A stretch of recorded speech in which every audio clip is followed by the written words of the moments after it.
La casa del Minotauro. Adaptación radiofónica.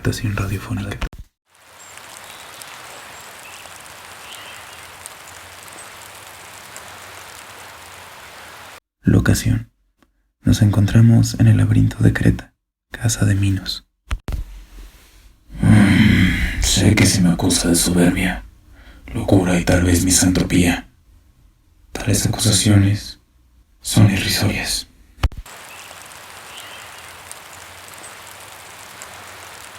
El aterrador Minotauro, azote de Tebas, fue el hijo de la reina Pasífae, en un tiempo antiguo un monstruo aterrador. Después de la llegada de Dédalo, el gran arquitecto, fue condenado a vagar por un laberinto tan grande y complejo que es virtuosamente imposible salir de ahí. Es verdad que no salgo de mi casa, pero también es verdad que sus puertas están abiertas día y noche a los hombres y a las bestias. Que entre el que quiera.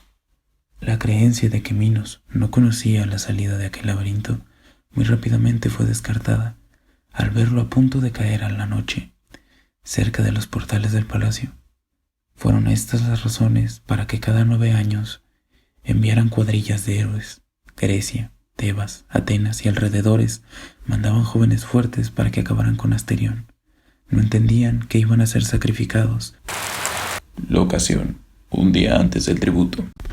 El frío de esta noche podría significar la llegada de nuevos excursionistas. Qué pena.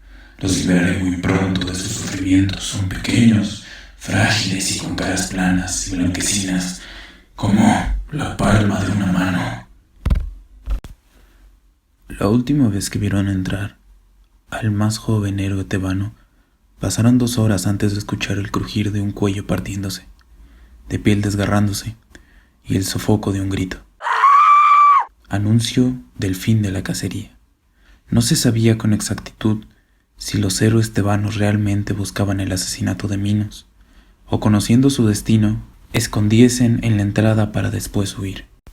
Se intuye todo lo antes dicho, ya que Minos acomodaba los cadáveres a la entrada del laberinto, cadáveres que incinerarían en fogatas gigantescas que podían observarse desde el centro de aquel laberinto, la única luz cálida que llegaba a Minos durante todo el año.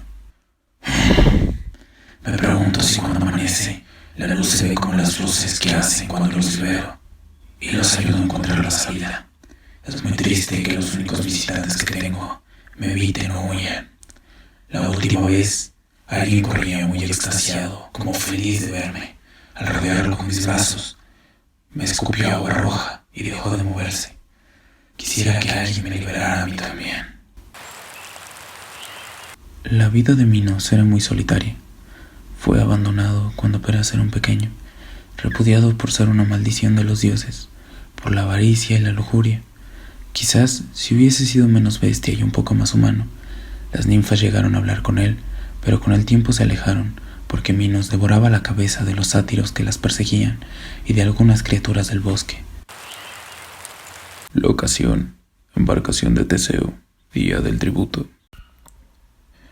Este día será recordado por todos como el principio del rey Teseo y la caída del Minotauro de Tebas. El ascenso de Atenas, la coronación de un héroe como ningún otro. Teseo, Teseo, Teseo. Pitores, ya los escucho. Teseo descendió de su nave, con deseos de acabar a Minos, regresar a Creta y Tebas, la tranquilidad que hace tanto les fue arrebatada. Pero antes de cambiar el transcurso de la historia, debía de asegurarse de encontrar una manera de salir sin morir de inanición. Ariadna, hija del rey, media hermana menor de Minos, ayudó a Teseo, dándole un hilo de oro con el que encontraría la salida. Muchos jóvenes se adentraron al laberinto, siendo Teseo el último de todos estos. A los 2 minutos se escucha el primer lamento. Uno de los pobres incautos se había tropezado en una zanja. Fue una pierna destrozada, fragmentos de hueso y pedazos de músculo expuesto lo que impidieron su salida de aquel lugar. Otro de ellos, en cambio, intentó trepar uno de los muros para saber en dónde se encontraba Minos. Las reglas eran muy claras. No se podía cruzar el laberinto de otra forma que no fuera a pie. El guardia real le asestó un ballestazo a más de medio metro. Hasta ese momento, todos los que allí habían entrado estaban muriendo por mano propia, y parecía que Minos empezaba una carnicería feroz para todo aquel que no estuviera al tanto de estos datos. Sin embargo, daba igual para Teseo, quien estaba por encontrarse con un muro. Minos se acababa de despertar. Caminando por su estancia al final del pasillo, convertido en baño, donde había una zanja, se escuchaban gritos casi afónicos. Minos corrió asustado porque pensó que se trataba de los dioses enojados, por eso de que las ninfas no dejaban de reclamarles. Pasó una semana antes de que Minos se enfrentara al primer héroe. Llegó taimado y tembloroso. Para Minos todo aquello era muy curioso. Feliz se puso a dar vueltas sobre sí mismo y brincar estridentemente. Al ver aquello, el héroe se desmayó y Minos lo dio por muerto. En el momento cuando mi acero perfore su corazón, yo seré tan grande como un dios en la tierra. Nadie dudará jamás de mí o mi valía, y mi padre al fin entenderá que no soy quien él cree. Ah, si tan solo supiera cuántos días más tendré que estar aquí antes de encontrarme con la bestia. Curiosamente, tan solo unas horas después de mencionar cuánto más tardaría, Teseo se encontró al fin con Minos.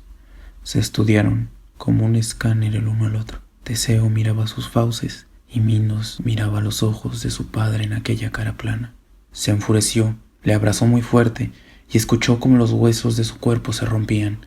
Teseo llevaba una daga en veneno y con sus últimas fuerzas clavásela en la espalda. Minos y Teseo murieron abrazados. El pobre incauto que se había desmayado fue nombrado el nuevo Teseo y llegó a tener hijos con Ariadna. Pero de todo esto ya nadie se acuerda, o muy pocos recuerdan, porque las bestias también olvidan. Y bueno, esto ha sido todo por el día de hoy. Gracias por sintonizarnos esta noche. Se despide con ustedes el astronauta y hasta la próxima.